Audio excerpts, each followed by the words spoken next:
Howdy folks, and welcome to my Regrowth World Tour. I finished the pack. As you can see here, we'll get out of this view. I've completed all the quests in the pack and just thought I'd record my what I've got built. This is my house. Didn't do a whole lot with it. I'm not a very good builder, but I'm trying to learn. This was my bedroom for the most part.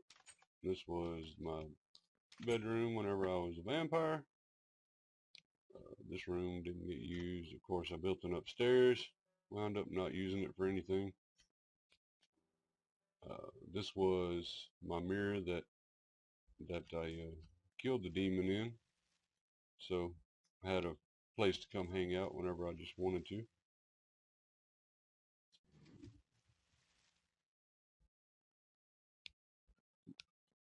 We'll go downstairs. This was like just a little. I got some of the armors I had to make, some of the ones that I wanted to make. Got a golem back there collecting the essence berries for me. He's doing a good job.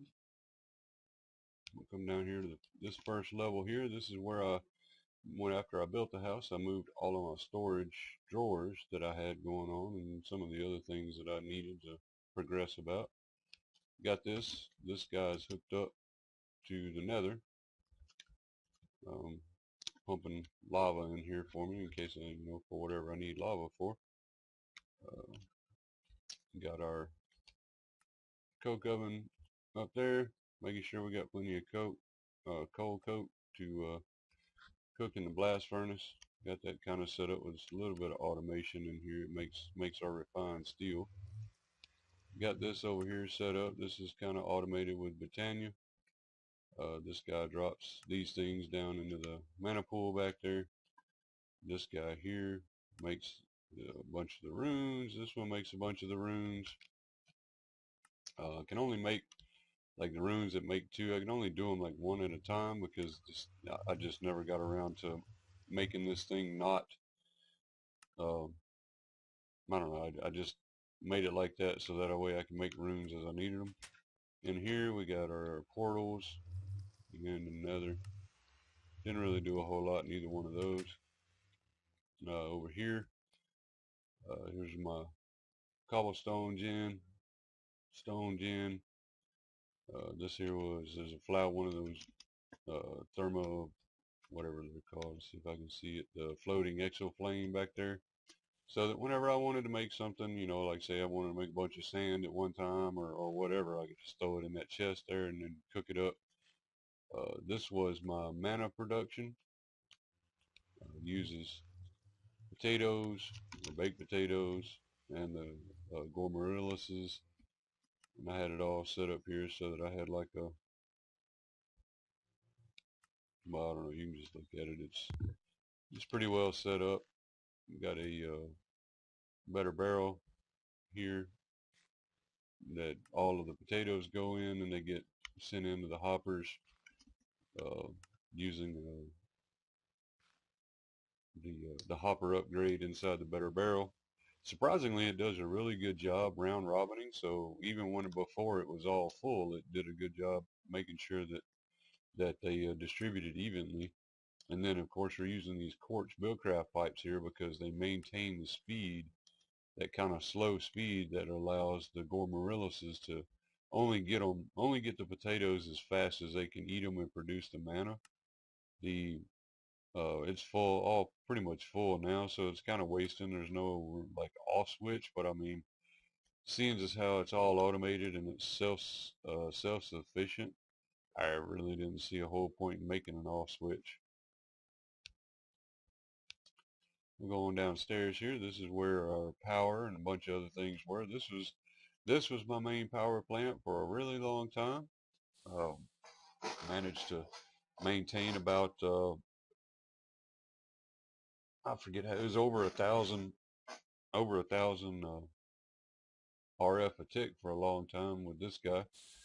Using this to make my charcoal to keep it heated up. Of course, I'm using charcoal as well to keep it heated up to continue making charcoal to power something in that other room we'll look at. This here was automated setup for living rock and living wood. I just come over here and throw a few stacks of wood or stone in this interface, and it makes it and stores it in this. This guy here is connected with a storage bus to my ME system so that I can access it outside of those. These here are hooked up to various things around the world. Well, at least these three are. They're hooked up using the, I forget what it's called, but the one where you can hook them together and make them do stuff. This here is a lot of automation stuff that I set up. I automated a whole bunch of different things.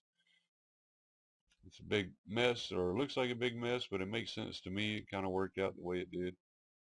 Got the lasers set over here, and they're kind of automated. There are patterns underneath it and stuff. These over here are still manual because I never really found the need to automate them.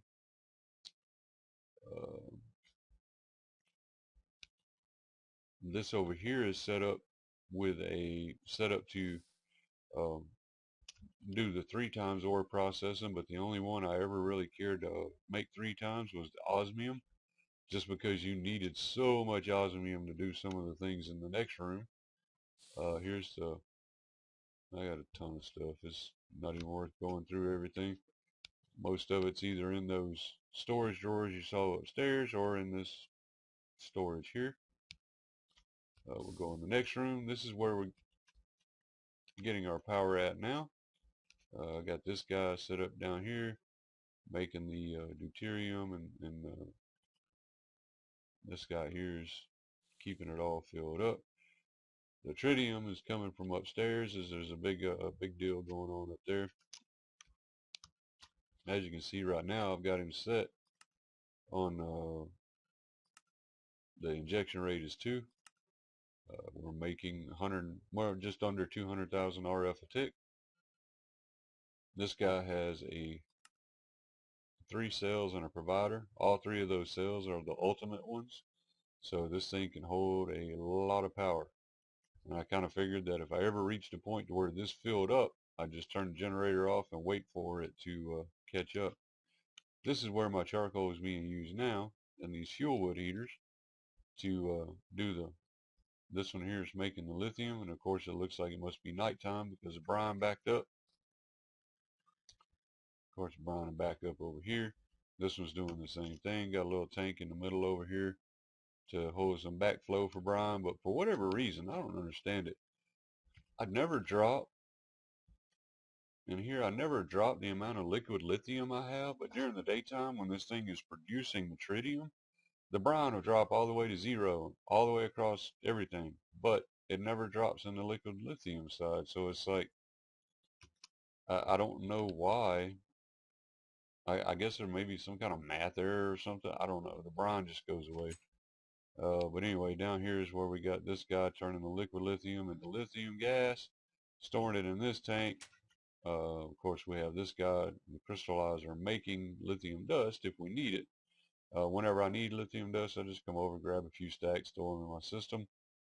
We'll see the solar things are upstairs up here that are actually turning the lithium into the tritium or whatnot. This here's where I automated my applied energistics stuff, you know, the chipsets or whatever the hell it is. Automated all of that. Here's another inscriber that actually puts them together. Those over there stamp it. Looks kind of confusing. Makes sense to me. I put it, you know, I mean, of course I put it together, so that's why it makes sense to me. But anyway, we'll leave this. This looks like a big jumbled mess. I got that deal up there where whenever I was doing my deal with the cities, and shit, I can't remember the name of it. Whenever I was doing the deal with the cities, and I would just go set up one remotely, so that way I could access all my stuff from the system, and I didn't have to keep coming back and then logging out and re-logging so that the world or the city would reload. The millionaire cities, that's what I was trying to think of, yeah. So, yeah, whenever I was doing the millionaire cities, I would just set that up at a remote, wherever city I was at, so I could get my stuff and not have to come back here and then go back, because the millionaire cities would glitch out whenever you would unload and reload them. We covered all the stuff down here. Going up, going back outside. This here was my farming plot. Oh, here's the little solar neutron things creating the tritium. I never seem to run out overnight. It would, overnight it won't produce, but I never seem to like hit zero. But I went ahead and put 2 of them here anyway, so just to make sure I didn't. This is my farming plot. I pretty much had everything farmed out here. These last rows of redstone and osmium were added whenever I was trying to make those ultimate energy cells to go in there. Holy crap, do those take a ton of redstone and osmium.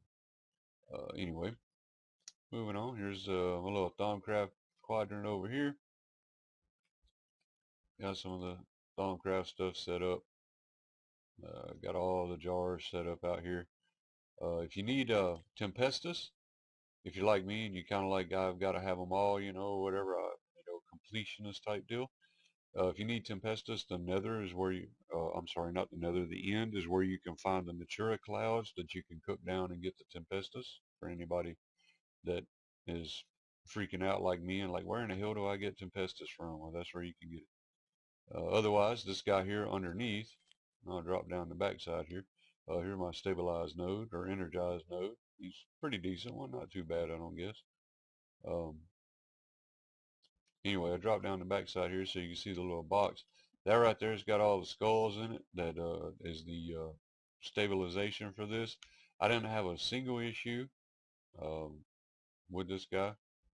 I would just come out and just run the stuff all around the edge and never even bothered balancing it. It just kind of worked. Anyway, by the way, this is the design that my real house is in real life. By the way, it's just my real house is made out of brick. I just didn't feel like making brick out of it. That's kind of the way it looks. Thinking about trying to make this guy, because I have this deal where I like to do, if you can fly up here, you can see it's a 3x3 chunk area, because most of your chunk loaders will load a 3x3 chunk. And that's kind of what I like to do, how I like to build. I like to build in one chunk, but of course, so much to do in this mod pack. It's such an awesome pack. I had a lot of fun playing it. But there's so much to do in it, you just got to spread out, so that's why there's things in other places. But anyway, I'm kind of thinking, I'm trying to work on a design on paper right now, how I can make my house fit pretty much over an entire 3-chunk area so I can actually use stuff inside the house, as well as have a little bit of a garden area. Here's all my little solar thing collectors for whenever I was doing vampire stuff. Witchery area over here. This is where I would come over and sleep to not get a nightmare. In Witchery, you got the water and the wispy cottons and the dream weaver. This is set up automated so that it stays full of coal and clay jars. As you can see, I got them back there. These guys are set up automated just to maintain all the clay jars. This guy stays full of water. This guy will stay full of water bottles. Just little automated things to make things better. I'm gonna head over this way. Over here is kind of where I started off at first with my smeltery. It's just regular old smeltery. It's pretty deep, goes deep in the ground. I hate the way these things look in the air, so that's why I built it deep in the ground. The ingot casters are sitting here. If you notice on my biome there, it shows beach. It's because these mariculture ingot casters and the vats all have a deal where if they're in a hot biome, they work slower than they do if they're in a non-hot biome. I did some testing with it, and I found out that these ingot casters will actually cool in about 9 seconds if they're in a non-hot biome like a desert or what is the one called here? Let's move over here and get it to update. Wasteland.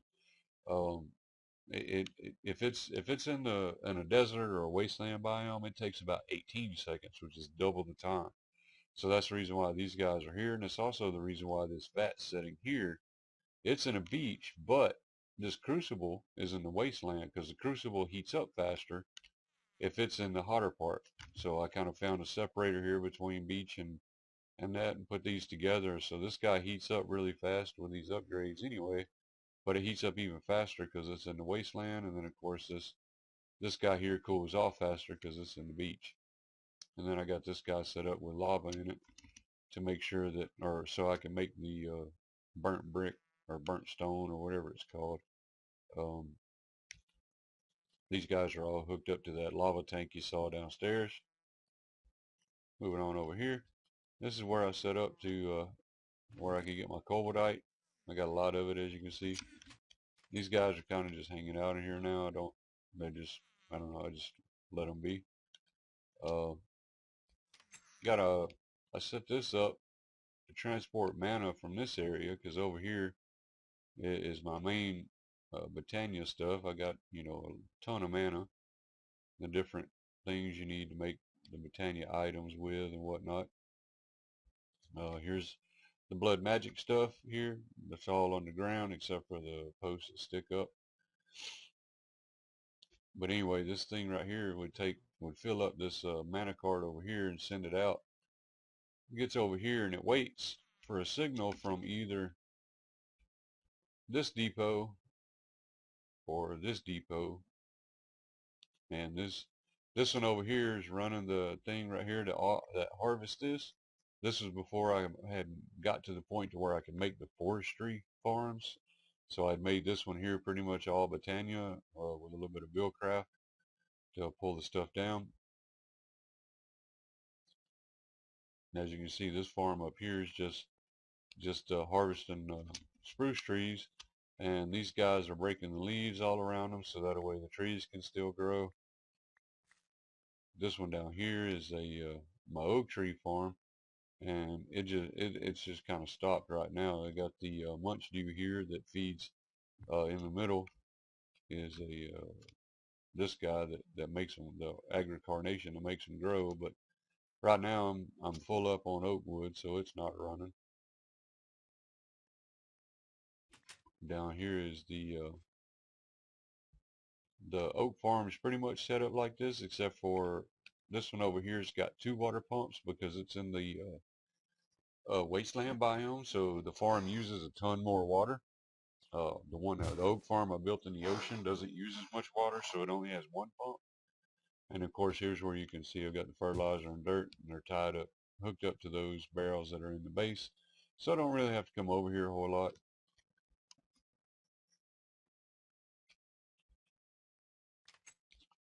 This thing out here, I set up, there's I forget who it was that I saw did the video, set this up where you can kill the guy a guardian. You just kind of, I've got mine set up so that after I go down here and, you know, right click on that with the ingot, activate it, I come back up here, I stand here on this cobblestone block, hit my lever, and it raises all this stuff up around me so I don't get all knocked about. And then of course I got the glass to protect me. It's just a cheaty way of beating the guy guardian, because I'm sorry, that fight is just retarded. But anyway, I have my chunk loaders set up. There's a barrel underneath them. You can see I got the barrel underneath it there. It's tied up to the ender pearl barrel that's in my base. We'll fly over here. Over here I set up a village. Whenever I was a vampire, I was like, I need villagers. So I set this up. There's a lot of doors in here, so there are a lot of villagers. They did well for me whenever I was being a vampire. Of course, let's see, we'll just set down here on top of the house. We'll pull up this map, and as you can see, so here's my base area. I had cleared out this area because I thought maybe I could set up a one of the millionaire cities there, but it didn't work out quite so well. So, oh, I'm sorry. I had tried to build one here. Here's my base right here. Here's my villages. And then there's one of the millionaire cities here. This is one of the other millionaire cities. There's one I had to build over here, one I had to build out here, one I had to build down here. One you just have to spread them out so doggone far. It was a pain. I mean, it was fun to mess with it, but it, you know, watching those guys do their thing, but it was just a pain to mess with. But anyway, that pretty much covers it. As far as my world tour, I can't really think of anything else that I need to show. Like I said, I had a lot of fun with this pack. It's a grind. Oh yeah, that out there is the Thumbcraft stuff. I guess since I'm probably not going to play this much anymore, I can come out here and show you. This is where I had my my obelisk and the other things set up. And those guys are always freaking out here. So now that I've came out here, they they'll start bothering me again for a while. So if you don't ever trigger them, they seem to not bother you. Well, hello. They seem to not bother you anymore and give you all those nasty Thaumcraft effects. I don't know who thought that was a good idea, but whatever. Anyway, that's my regrowth world. Like I said, I had a lot of fun playing this pack. Um, I can't. It's a grind from day one. I mean, it's grind from day one to days till you finish. But the thing about it is, though, is that there's just so much to do that if you automate something that's grindy, you can go do something else and come back later on and it'll be done for you. It's freaking awesome. I love how this pack was put together and how things are integrated. It was a lot, again, it's a lot of fun. Can't say that enough. But anyway, hope y'all enjoy the world tour. Perhaps if there's anything you'd like me to cover in detail about what I automated or how I automated it, leave it in the comments below. Thanks. Have a good one.